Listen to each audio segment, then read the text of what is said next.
नाहिद जी।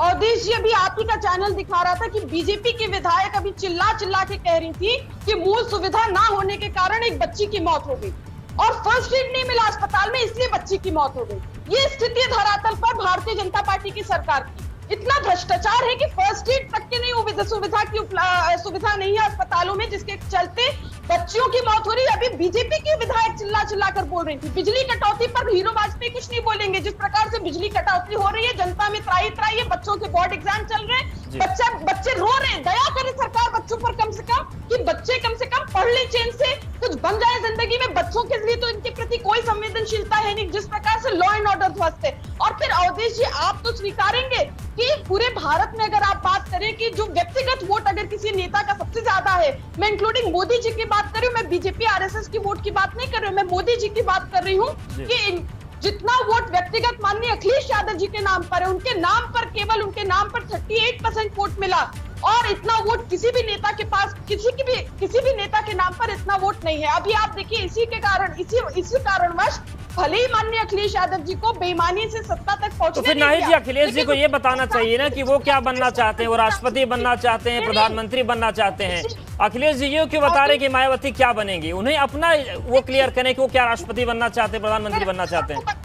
मैं आपको बता देती हूँ कि हारने के पश्चात भी समाजवादी पार्टी हार गई, लेकिन उसके पश्चात भी माननीय अखिलेश यादव जी पूरे देश के राजनीति के केंद्र बिंदु बने हुए हैं।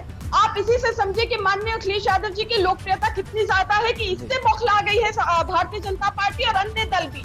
और रही बात प्रधानमंत्री बनने की, तो प्रधानमंत्री बनने की बात तो 2019 के चुनाव में मंच से माननीय अखिलेश यादव जी और माननीय नेताजी ने कह दी थी। और रही बात मायावती जी की, तो मायावती जी तो 3 बार जो है भाजपा के साथ मिलकर वो सीएम बनी, 2 बार भाजपा सरकार में उनके बीएसपी के लोग जो मंत्रिमंडल में शामिल थे, वो खुद गुजरात गई बीजेपी और मोदी जी के पक्ष में वोट मांगने। उसके बाद वो संभली, लेकिन फिर चुनाव हुआ और फिर एमएलसी चुनाव में उन्होंने खुलकर कह दिया कि सपा को हराने के लिए हम बीजेपी के साथ भी जा सकते हैं। ये मैसेज पिछड़े दलितों और अल्पसंख्यकों में गया। हीरो वाजपेयी जी, बड़ा गंभीर आरोप है कि आप लोग बसपा से मिले हैं, एक दूसरे का सपोर्ट करते हैं, इसलिए समाजवादी पार्टी को बोलना पड़ रहा है।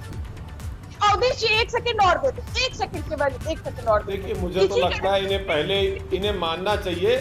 इन्हें मानना चाहिए कि इनका नेतृत्व स्वयं मानता है कि देश में प्रधानमंत्री आदरणीय योगी मोदी जी को बनना चाहिए था।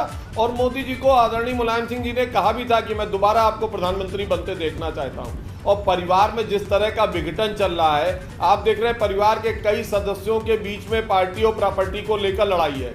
और इनके परिवार के सदस्यों की भी आस्था भारतीय जनता पार्टी में आदरणीय मोदी जी, आदरणीय योगी जी में है। तो मुझे लगता है परिवार की लड़ाई से ध्यान हटाने के लिए अखिलेश यादव जी ने वो गेंद मायावती जी के यहाँ फेंक दी कि मायावती जी की राष्ट्रपति बनना चाहती हैं। मुझे लगता है ये अपनी पार्टियों में जो विवाद चल रहा है पार्टी के अंदर, सभी पार्टियों में, उसकी वजह से ये लोग कोई ना कोई बात भारतीय जनता पार्टी के संदर्भ में करके लोगों का ध्यान उधर आकर्षित करना चाहते हैं। लेकिन भारतीय जनता पार्टी सतत रूप से विकास के राह पर चल रही है। हमें सत्ता सौंपी है जनता ने, हमें आशीर्वाद दिया है, तो हम उसको निभाने के लिए लगे हुए हैं, हम उस कार्य में लगे हैं। और ये लोग जो पद खाली नहीं है, एक दूसरे के बात या स्वयं से भी कि मैं प्रधानमंत्री बनूंगा, मैं मुख्यमंत्री बनूंगा, मैं राष्ट्रपति बनूंगा या वो बनेंगे, इस तरह की चर्चाओं को बल मिल रहा है। मुझे लगता है लोकतंत्र में विपक्ष का महत्वपूर्ण रोल होता है। इन्हें आकर जनता की समस्याओं को सामना करना चाहिए, सरकार का सहयोग करना चाहिए,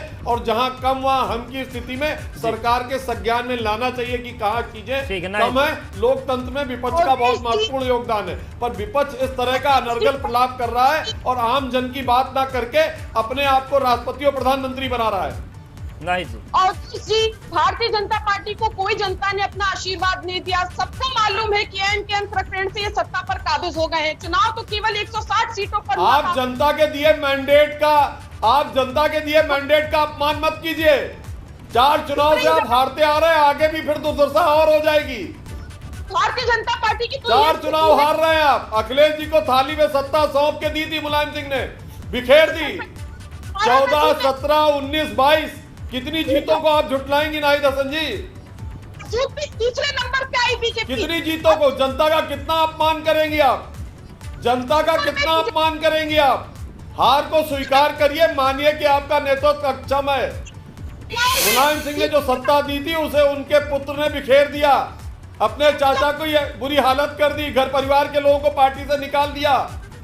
इसको स्वीकार करिए, जो घर परिवार पार्टी सही ढंग से नहीं चला पा रहा, वो देश और प्रदेश क्या चलाएगा? क्या परिवारवाद के अगेंस्ट है?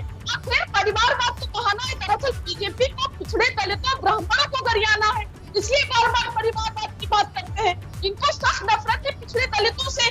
अरे भाई, आपके नेता का आशीर्वाद था कि आदरणीय मोदी जी ही इस देश को चला सकते हैं और उन्होंने कामना की कि वो दोबारा प्रधानमंत्री बने।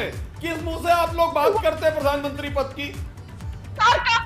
10% इजाफा हुआ पिछड़े दलित के प्रति अत्याचार का, 10% इजाफा हुआ जब से भारतीय जनता पार्टी। अरे पहले पूछ के आया करिए भाई, नाहिद हसन जी, पूछ के आया करिए कि पार्टी की ऑफिशियल लाइन क्या है। आपकी पार्टी के संरक्षक का मानना है कि मोदी जी ही देश को ठीक से चला सकते हैं और उनका आशीर्वाद मोदी जी के साथ है। आप लोग आ जाते हैं चैनल पे बिना पार्टी की जानकारी के कि पार्टी की ऑफिशियल लाइन क्या है। ठीक है, ठीक है, आप दोनों के पास आएंगे और ललन जी आपके पास भी आएंगे और सवाल आपसे भी पूछेंगे कि जो सियासत है उसमें जनहित तो होता है, जनता के लिए काम किया जाता है, लेकिन महत्वाकांक्षाएं भी होती है और होनी भी चाहिए। ऐसे में सवाल ये भी उठ रहा है कि क्या बसपा इस स्थिति में है या बसपा प्रमुख इस स्थिति में है कि वो राष्ट्रपति जैसे पद को लेने से इनकार कर दे, और क्या संभावनाएं बसपा में बची हैं कि एक बार फिर से प्रधानमंत्री और मुख्यमंत्री बना जा सके वोट लेकर? आएंगे आप तीनों हमारे साथ बने रहिए।